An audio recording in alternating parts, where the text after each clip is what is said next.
Hey guys, எல்லாருக்கும் வணக்கம் and welcome back to our channel Straight in with 3. இன்னைக்கு நம்ம சேனல்ல ரொம்ப கிறிஸ்பியான கோதுமை தோசை.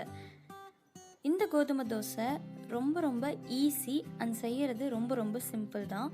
இன்கிரிடியன்ஸும் எல்லார் வீட்லயுமே இருக்கிற மாதிரி தான் இருக்கும். ஸோ இந்த ஈஸியான கிறிஸ்பியான கோதுமை தோசை எப்படி செய்யறதுன்னு வாங்க வீடியோக்குள்ள போய் பார்க்கலாம். ஃபர்ஸ்ட் ஒரு பவுல்ல 2 கப் அளவுக்கு கோதுமை மாவு எடுத்திருக்கேன். இது ரொம்பவே குறைவான இன்கிரிடியன்ஸில் செஞ்சிடலாம், ரொம்பவே குயிக்காகவும் செஞ்சிட முடியும்.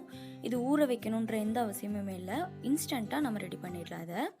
ஸோ 2 கப் கோதுமை மாவுக்கு 2 டேபிள் ஸ்பூன் அளவுக்கு ரவை சேர்த்துக்கிறேன். சாதாரண ரவை தான், கடையில் வாங்கினது. அப்புறம் 2 டேபிள் ஸ்பூன் அளவுக்கு அரிசி மாவு. இவ்வளோ தான் டோட்டல் இன்க்ரீடியன்ஸே. ஸோ 2 கப் நான் எடுத்துருக்கறனால 2 டேபிள் ஸ்பூன் அளவுக்கு எடுத்திருக்கேன். 1 கப் எடுக்கிறீங்க அப்படின்னா 1 டேபிள் ஸ்பூன் ரவை, 1 டேபிள் ஸ்பூன் அரிசி மாவு சேர்த்துக்கலாம். இப்போ தேவையான அளவுக்கு உப்பு சேர்த்துட்டு ஃபர்ஸ்ட் இந்த ட்ரை இன்க்ரீடியன்ஸ் எல்லாமே ஒரு டைம் மிக்ஸ் பண்ணிக்கலாம். ஸோ நம்ம இப்போவே தண்ணி சேர்த்துட்டோம்னா அங்கங்கே அந்த உப்பெல்லாம் கட்டி சேராமல் மிக்ஸ் பண்ணும்போது எல்லாமே சரியாக இருக்கும். அதுக்காக முதல்ல எல்லாத்தையுமே நல்லா மிக்ஸ் பண்ணி கொடுத்துட்டு அதுக்கப்புறமா இதில் நம்ம தண்ணி சேர்த்துக்கலாம். இதில் பார்த்திங்கன்னா நம்ம சோடாவோ இல்லை தயிரோ எதுவுமே சேர்க்க தேவையில்லை. ரொம்பவே டேஸ்ட்டாகவும் ரொம்பவே கிறிஸ்பியாக முறுமுறுன்னு இருக்கும். குழந்தைங்க என்ஜாய் பண்ணி சாப்பிடுவாங்க.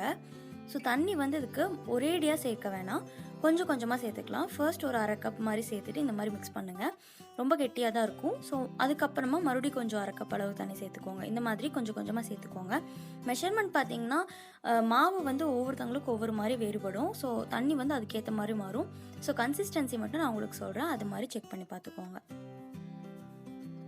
இப்போ செகண்ட் டைம் தண்ணி சேர்த்துட்டு மிக்ஸ் பண்ணிகிட்ருக்கேன். அப்போ கொஞ்சம் கெட்டியாக இருக்குது. ஸோ அடுத்து இன்னும் கொஞ்சம் தண்ணி சேர்த்து மிக்ஸ் பண்ணிக்கலாம். இந்த மாதிரி மிக்ஸ் பண்ணும்போது நமக்கு கட்டி சேராமல் பார்த்துக்கும். ரொம்ப நீங்கள் ஒரேடியாக தண்ணி சேர்த்துக்கிட்டீங்க அப்படின்னா ரொம்ப கட்டி சேர்ந்துடும். இப்போ தேர்ட் டைம் கொஞ்சமாக சேர்த்து நல்லா மிக்ஸ் பண்ணிக்கலாம். நமக்கு தோசை மாவு பக்குவத்துக்கு வந்துச்சுன்னா போதும் அந்த கன்சிஸ்டன்சி. அது வரைக்கும் கொஞ்சமாக தண்ணி சேர்த்து இந்த மாதிரி மிக்ஸ் பண்ணிக்கோங்க. கட்டி இல்லாத மாதிரி மிக்ஸ் பண்ணிக்கோங்க. முக்கியமாக கரண்டிலேயே நீங்கள் கலக்கலாம். ரொம்ப கட்டி இருக்குது அப்படின்னா கை வச்சு கலக்கிக்கலாம். பட் இந்த மாதிரி நம்ம கொஞ்சமாக தண்ணி சேர்க்கும்போது நிறைய கட்டி சேரவே சேராது கண்டிப்பாக. ஸோ அந்த கன்சிஸ்டன்சிக்காக லாஸ்ட்டாக கொஞ்சமாக தண்ணி சேர்த்துக்கிட்டேன். பாருங்கள் எந்த அளவுக்கு மாவு சூப்பராக கன்சிஸ்டன்சி கரெக்டாக கிடச்சிருக்குதுன்னு. இவ்வளோதான்.